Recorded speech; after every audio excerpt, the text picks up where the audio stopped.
Përshëndetje, miqtë Kosova Presit dhe mirë se vini në emisionin e radhës të Sportcastit të botrorit. Ishim dëshmitar të dy ndeshjeve të tjera spektakolare që ofroi mbrëm kampionati botror i futbollit 2026, për cilat do të diskutojmë edhe sot në Sportcastin e botrorit me dy mysafirë të mi të ftuar.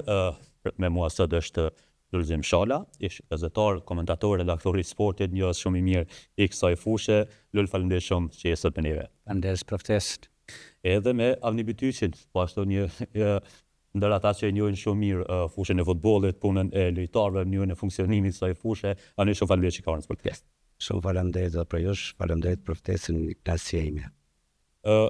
E thash edhe që në hyrje, pam dje dy ndeshje vërtet spektakolare, dy ndeshje vërtet luftueme, por po e nisim me përballjen mes Argjentinës edhe Egjiptit, e nisur me një formë këtë ndryshe, përfundoi me një fitues këtë tjetër, ndoshta të papritur, një përmbyshje spektakolare e Argjentinës, duke u hequr nga Messi, po shohim sot edhe me fanellën e Argjentinës.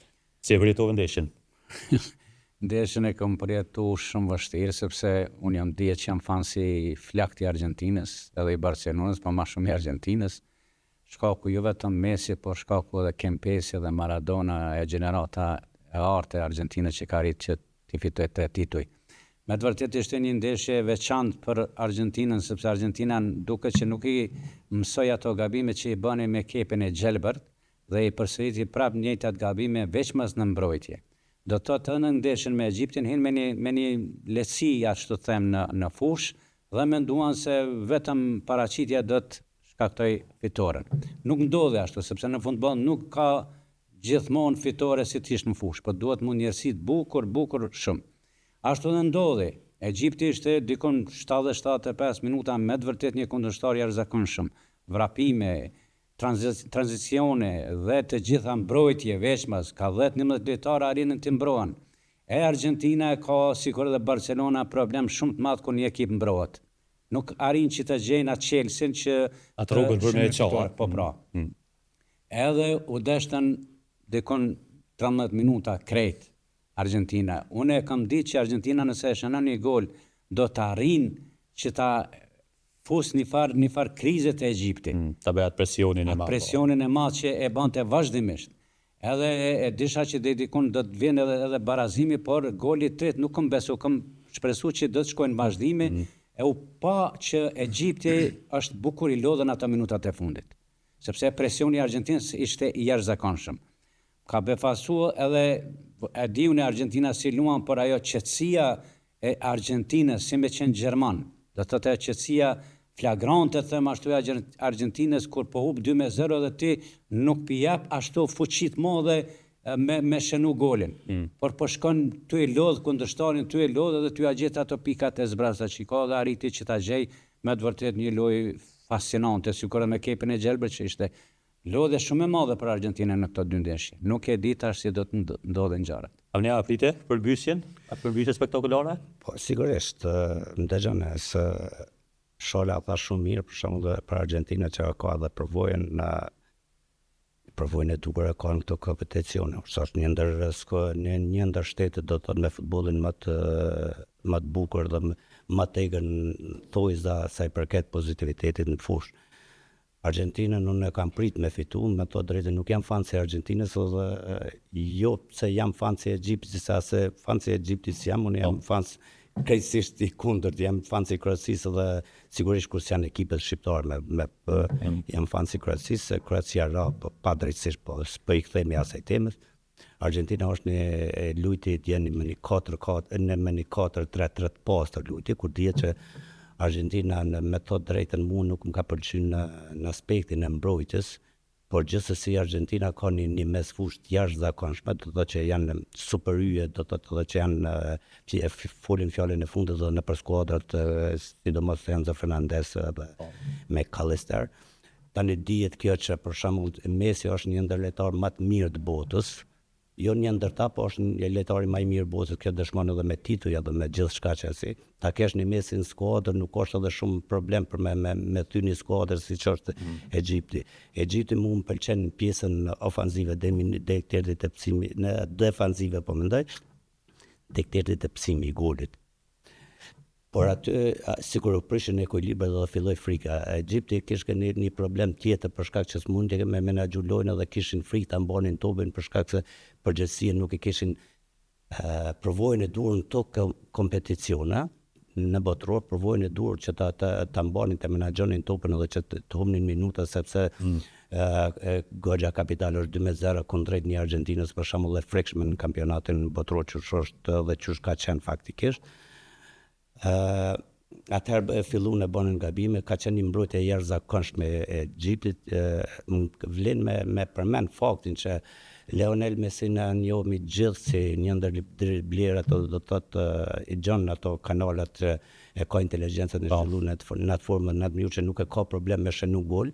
Gjithsesi gjatë gjithë kampionatit ka qenë determinant në gjitha ndeshjet, do të thotë ka qenë lojtari kryesor i Argentinës. Edhe pavarësisht asaj që ka humbur 2 penallti, do të thotë edhe në ndeshjen me Egjiptin e humbir një penallti, pa i karakteri fituese e qetësia që mbretëron edhe që i rrit faktikisht kualitetin e ka, por që qëndron një ndër më të mirët është ajo qetësia që kur t'i jepet mundësia ai edhe shënon. Realisht Messi shënoi deri te golin e Barazimit, deri te asisti golit, te goli i Barazimit, po goli kishte. Messi edhe nuk e në elementin e dur, pa ti vyn vetëm një moment që me shpërthy edhe me bë.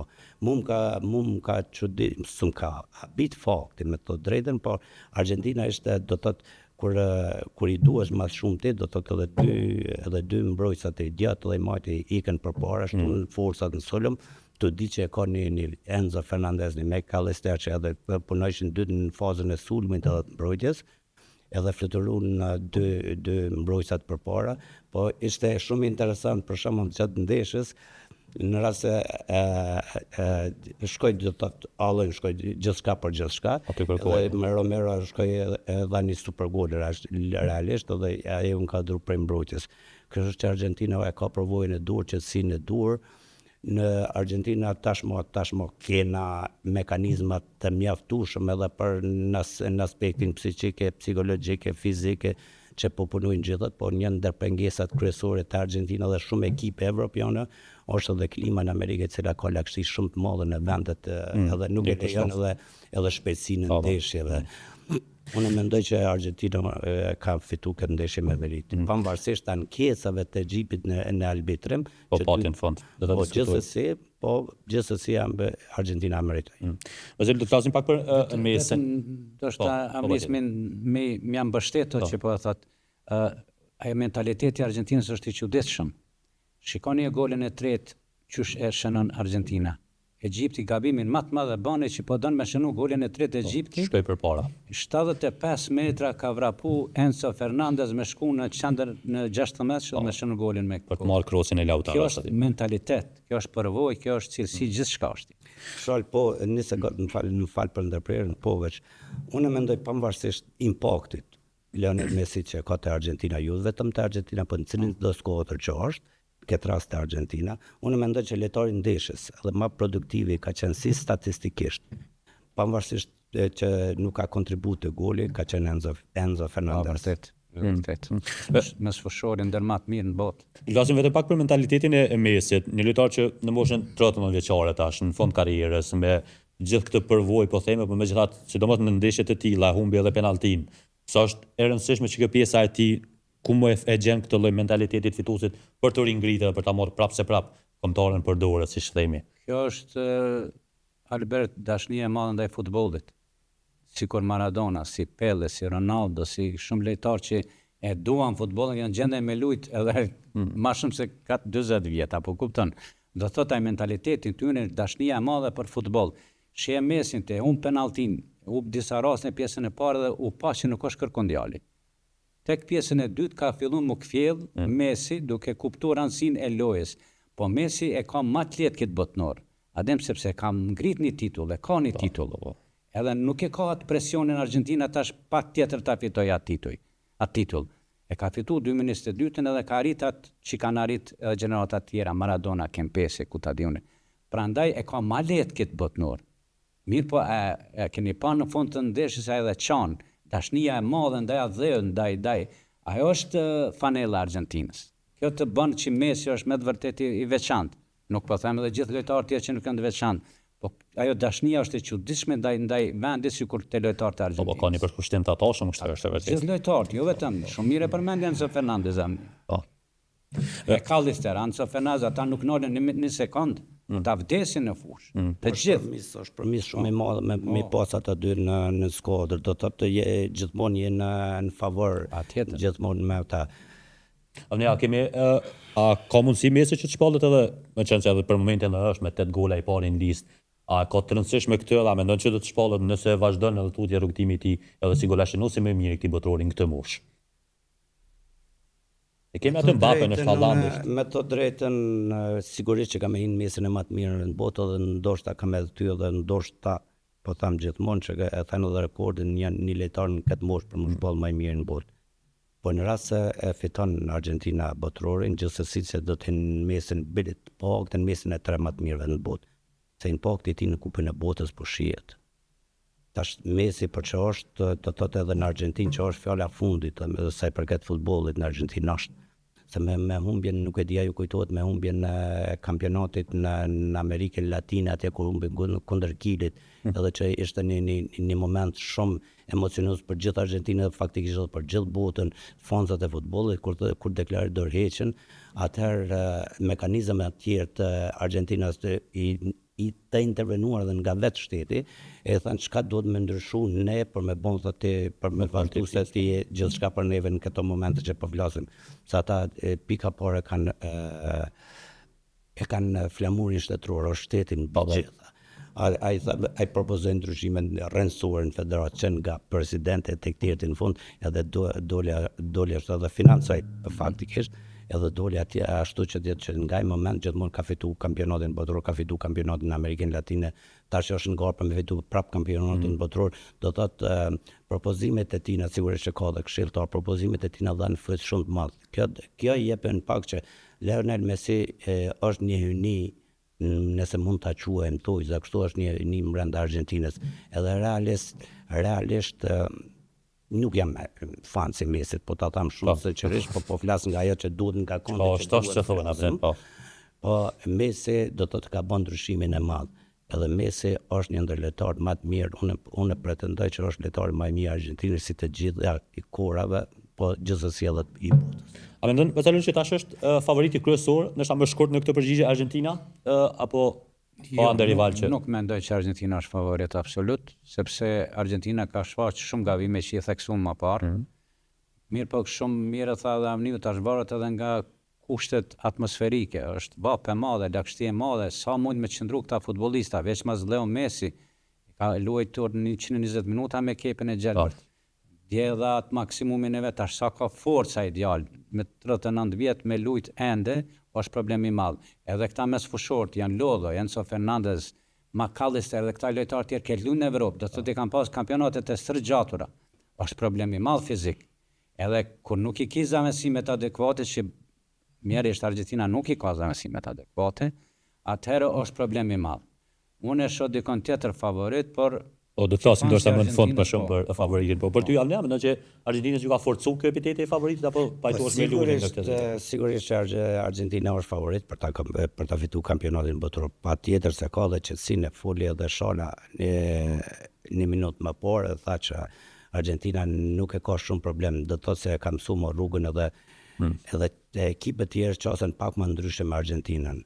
A kupton, sigurisht që është, po unë nuk pretendoj asun që është favoriti kryesor. Unë e shoh si favorit kryesor në këtë e shoh Francën, pavarësisht që ndeshja finale mund të jetë edhe dominim total i Francës apo i Argentinës, fiton një ekip që se meriton, se ajo është ndeshje futbolli, këtë na ka ndodhur edhe gjatë lojrave tona. Se në fakt edhe është e mundshme që të përsëritet finalja në rrugtimin e kanë. Po, sa i përket shortit, është e mundshme shumë mundësi shumë reale për me përsërit. Kishim edhe ndeshjen Zvicër-Kolumbi, një tjetër ndeshje e luftuar me nasa edhe në komujt me përcjell pram një super ndeshje po themi me ty Diana me një Kolumbi që nuk dorëzohej me Zvicrën që provonte ta kontrollonte ta mbante stabil ndeshjen. A është Zvicra befasi që ka ardhur deri këtu? Jo, Zvicra nuk është befasi, po loja ishte shumë taktike, si në shah. Shumë taktike nga dy tabore, do të thotë nuk kishte aty një farë elementi që po don me dhon me shenu gol. ishte përkundrazi, mos ta pranojmë golin, tipike italiançe, apo kupton, do të thotë friga nga goli, ne po shkojmë në mënyrë ngadale, nëse shënojmë gol mirë, nëse jo, një luftë taktike shumë e fortë, edhe më ka befasu edhe Kolumbia, se Kolumbia lun diçka ma sulmus, apo kupton. Zvicra lun këtë lojë me vite. Do të thotë mbrohet mirë, e ka mes fushën e fortë, dhe nëse shënon gol nëpërmjet dy krave të vet, edhe në rregull jemi. Por loja ka qenë shumë e fortë taktike, edhe natyrisht kur është puna e ekzekutimit të penaltive, aty është fat. Aty është bingo, nëse arrin që ta kesh qetësinë, shkon tutje. Nëse nuk arrin që ta kesh qetësinë, edhe latinoamerikanët nuk e kanë qetësinë në penall. Gjithmonë është problem, e ke dini Brazili, edhe Argentina ka pas të lashe me penalti. Do të thotë latinoamerikanët kanë probleme me emocione, mi kufizu emocionet në momentin e saktuar. Ai ishte faktori kryesor për mua. Avnejesuria e Zvicrës e ka Gjakën si qelsin kryesor, apo është vetëm kështu si organizimi i tillë edhe në urat e trajnerit Murat Yakin? Kush është Gjaka në këtë rrugtim për Zvicrën? Gjaka në këtë rrugtim për Zvicrën është alfa omega Zvicrës. Me padyshim është një lider i lindur. Fati keq se kemi ne shqiptarë Shqipëria apo Kosova, por në këtë rast do doja Kosova sepse ne jemi shtetas Kosovë. Pavarësisht që jemi shqiptar, do doja çdo të mirë edhe për shqiptarët e Shqipërisë sepse gjithë jemi një. Do doja ta kishim Gjakën në Kosovë, po është lideri kryesor të Zvicrës. Për shkak që është lideri kryesor të Zvicrës dhe Zvicra bazon lojën kryesisht nga ai. Do thotë çdo aksion i nis në fazën sulmet apo në defanziv, do thotë është piknisja e çdo gjëje është nga komat e Gjakës. Pavarësisht që Zvicra ka kualitet në brenda skuadrës, por e ka Kangjin, e ka Vargas, e ka shumë lojtarë ka të mirë që luajnë edhe në top skuadra, do të thotë në për Evropë që një ndër skuadrat më të mira, por Gjaka është ylli i asaj skuadrës që do të mbetet gjatë në kujtesën e zvicranëve edhe gjithë Evropës që Gjaka është një shpirt luftërak i cili nuk dorëzohet kur pavarësisht moshës, vrapimit që ka, do të thotë gjithmonë është në qendër dhe mendjes sa i përket asaj. Gjaka na pa më në fillim të kampionatit që ndeshin e parë u kritikua shumë kundër Katarit. Po gjithsesi i tregoj aty të kritikun shumë e fyn. Po në ndeshin e radhës pastaj. Ose sot e lexova shumë gazeta do të thotë që e çun qiell, se realisht është për të çun qiell, pavarësisht që i bëni dy gabime, njëna ka mujt me qenë shumë fatale. Po ishte 16. Po gjithsesi Gjaka mbetet ikonë e Zvicrës dhe Zvicra do ta kujtoj shumë gjatë. Në fakt Gjaka ka nisur të bëhet kështu një figurë, në fakt është bërë një figurë ndërkombëtare, po themi ai lider edhe nëpër klubet në cila është, për të ta ketë një përballje me Mesin edhe pozicioni ku lun ai, padyshim që nuk do të fund ta shmang përballjen edhe me lojtarit tan preferuar, ndoshta si fan si Argentinës, se është atë përballje Gjaka Mesi. Natyrisht rreth Gjakës sillet gjithçka në Zvicër. Ashtu edhe është loja e Zvicrës. Do të thotë pa prek Gjaka topin nuk ka shkurje përpara ose mbrapa, apo kupton. Kjo do të jetë një lojë prap taktike shumë e fortë. Sepse Zvicra do të shkojë taktikisht që të mbrohet edhe të bëjë diçka me kundërsulme.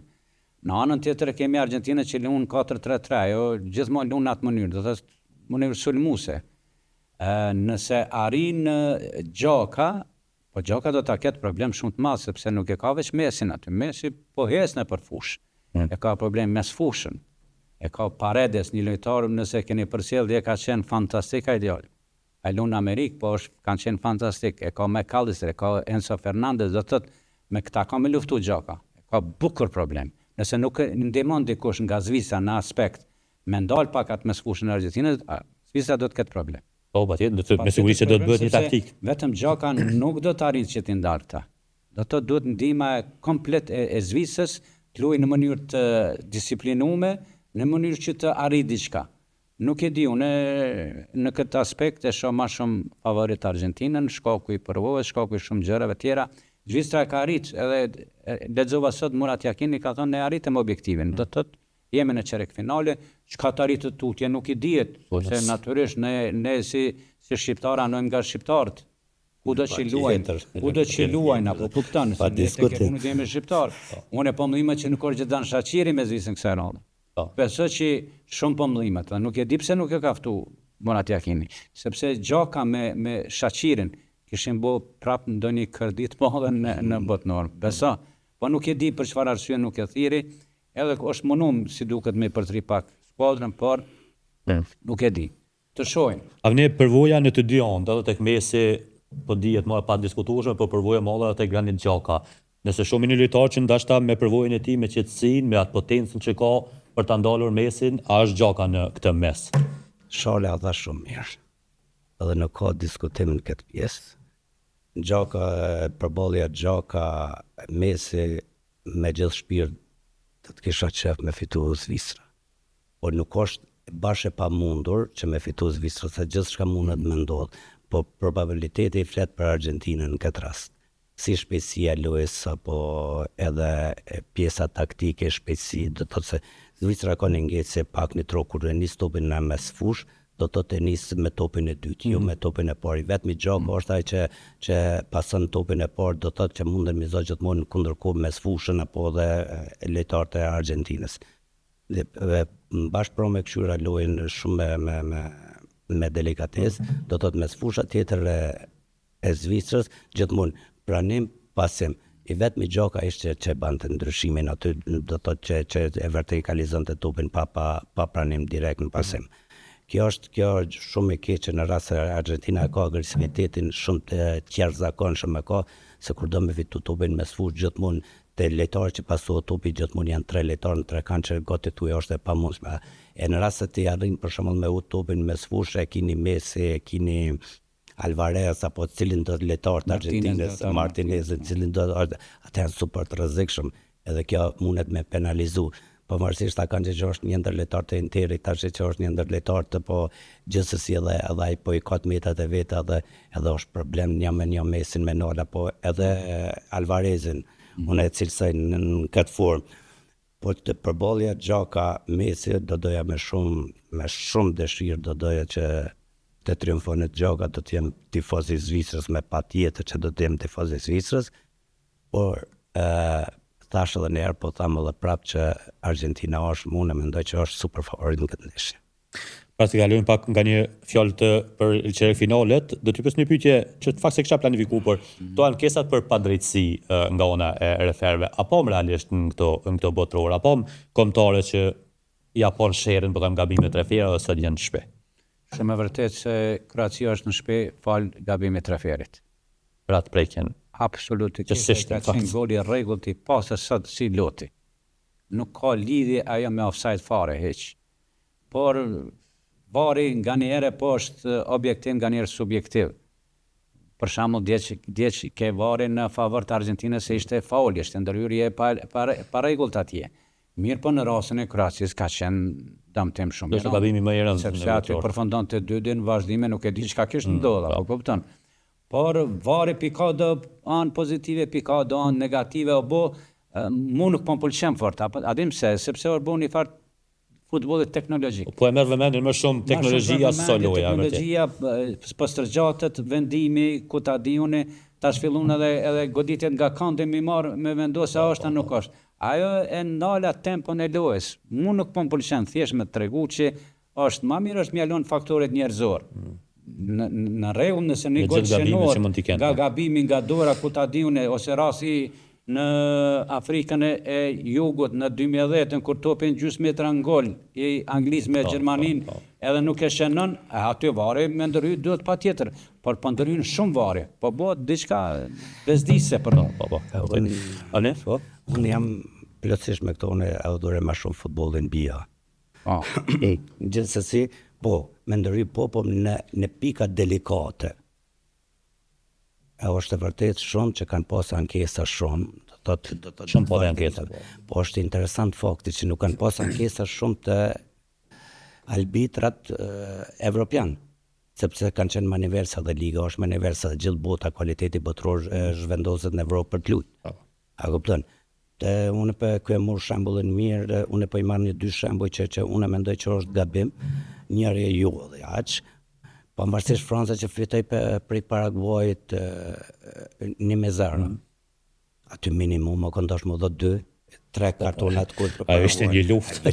Ai s'kish këtë bëjmë me futbollin. Po ai arbitri i Uzbekistanit, ai uzbeku lejoi Paraguayin që sillet në atë formë në atë mënyrë që nuk kishte të bëjmë me futbollin. atëherë kjo edhe e ka penalizu Francën, po fol kualiteti që ka të jashtëzakonshëm Francën edhe me një penalti do thotë unë mendoj që edhe kanë ekzistuar penalti tjera, por që nuk i ka dhënë, po me një penalti e fitojnë ndeshën. Fatimor, shumë fatimor që Paraguay sot. Ato sjell ato në vetëm futbollit se Po, vërtet ishin ndërhyrje të pa. edhe në ndeshjen e mbrëmshme me Argentinën. Argentina me Egjiptin. Mendoj mendim jam, shumë ndoj, edhe unë jam njerëzoj më gabu. Dy elemente shumë bazë, ka arbitru shumë keq arbitri. Një kur e dha gollin e dy që u anulu për atë faullin që realisht për mu nuk ishte faull, po gjithsesi ata vlerësojnë ma mirëson. Edhe rasti i dytë kur e merr kur e fiton Salah në mes fushë, do të thotë që niset vetëm vetë për vetë. Do thotë janë do elemente shumë të vogla që bëjnë ndryshimin, po s'do me thonë ta që hupi lojën se realisht Egjipti nuk ka të drejtë ankesës se ti për rezultatin 15 minutat e fundit e ki 2-0 për hup ndeshjen, kjo nuk ka precedent kjo punë. Po ka pas ankesa për Egjiptin, po unë mendoj që ankesat e Egjiptit ka qenë të pa drejta në këtë drejtim. Do të flasim pak për janë kompletu çiftet çerfinale. Kush është befasia më e madhe? Shumë ndoshta Marokun, Norvegjin, kush mendon që është befasia më e madhe në botror? Po më shumë po është befasi Norvegjin se Marokun. Maroku ka një farë tendencë, po ka qenë edhe para 4 vite bukur, fort ka shku. Po Norvegjia është befasia e këndshme. E kemi ditë që Norvegjia ka ekip bukur të mirë, jo është shumë cilësore që po menojmë ne, por i ka 2-3 futbollistë që po dominojnë atje në Norvegji. Edhe befasia më e madhe është eliminimi i Brazilit nga Norvegjia, sepse gjithkush e ka parashikuar që Brazili do të shkojë tutje, por unë që nga fillimi me kolegët e mi kam biseduar në këtë drejtim. Nëse arrin Ancelotti, një trajner i madh, padyshim, nëse arrin me fut lojën e italianëve në Brazil është problem. Është shumë problem, sepse brazilianët nuk kanë mësuar me luajt lojën katanaqë italianëve. Praktikisht Brazili ka luajtur deri në 1-0 ka luajtur në mënyrë katanaqë. Mbrojtje totale, apo kupton edhe në kundërshtim me Vinicius ose me Diego Costa ose me dikon tjetër me arrit të shënoj gol. E patën rastin atë penaltin, në çfarë formë u arrit ajo penaltia, do të thotë kundërzbritje. Edhe mund ka befasuar loja e Brazilit, do të thotë Brazili nuk dhe me lujt ashtu futboll. Nuk dhe nuk ka mësu kur as Brazili as Argentina me lujt futboll mbrojtës. Nuk mund më mësu ata.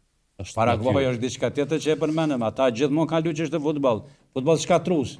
Kanë sakatu edhe në Copa America, sakatojnë ata. Kush i ka përcjell? Çfarë luajnë ata?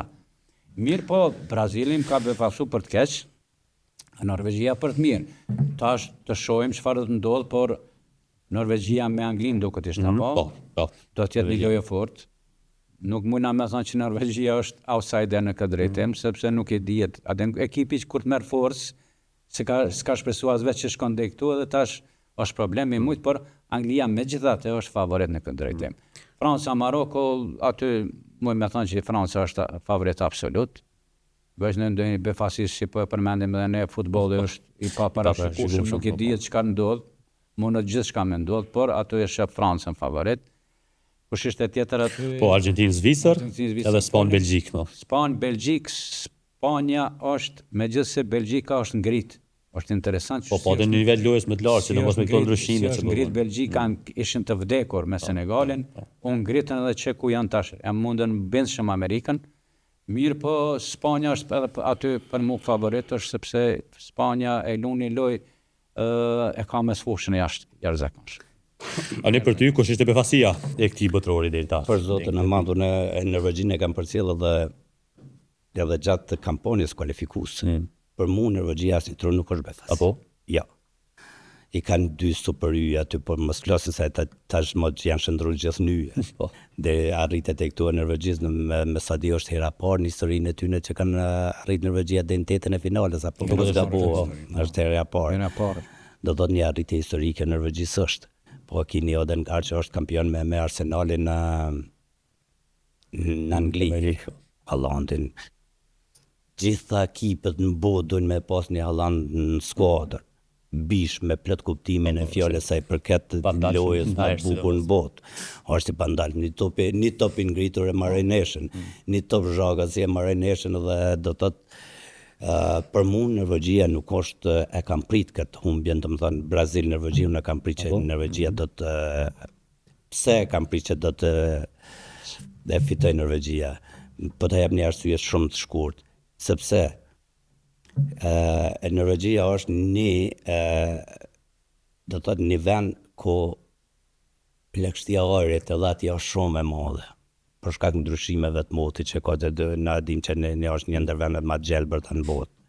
Po edhe në stadiumin që luajti lagësia të thotë lagështia ore që e direkt ndikon te lodhja, te fiziku i lojtarit, do të thotë te lodhja më e shpejtë e lojtarit, kjo që dha rezultat se në Norvegjia realisht e dominoi gjithë ndeshjen, do të thotë ka pas posedimin, ka pas mundësinë më shumë dhe për mua nuk ka qenë befasi.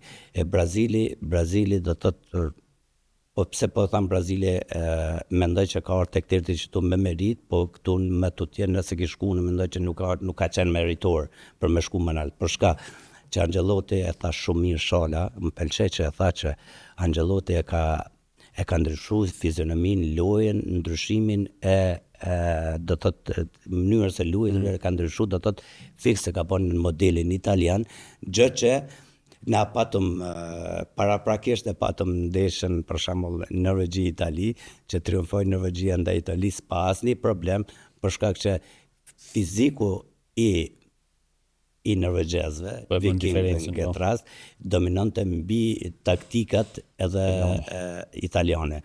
Edhe unë kam prit këtë ndeshje me thot drejtën, Ancelotti unë mendoj që është çast gabim me Brazilin se ka kualitet Brazili, mënyra dhe forma e luajtit është gabim për Brazilin për shkak se na dim se Brazili kërkon një ndeshje ofanzive me dhënë spektakël të shikues, po këtë botror nuk ka fizionomia e Brazilit. Për këto më vjen keq sepse unë kam qenë i jashtëzakonshëm i Nazaret de Lima Ronaldo.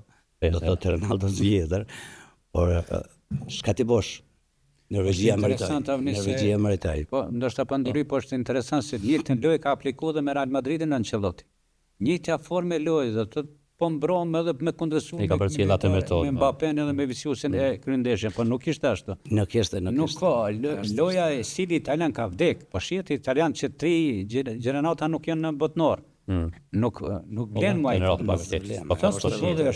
Ka ndru, është modernizuar. Është modernizuar futboll. Avni për t'i thënë një fund kështu në gjysmën finale, po më intereson kush po mendon që ka lënë te Franca Maroko? Francë. Okej. Span Belgjik? Span. Okej. Norvegji Angli? Angli.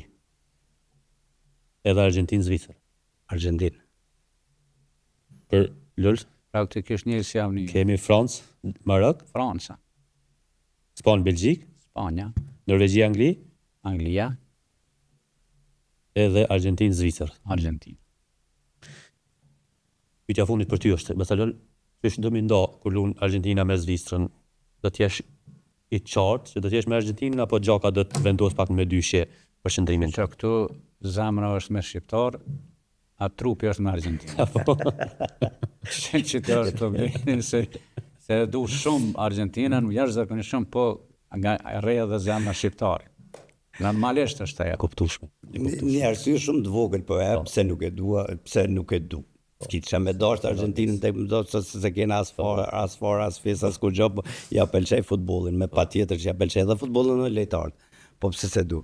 A keni vërejtë që Argentina për sa shiqoj futboll edhe kam luajtur futboll për 20 vite vet.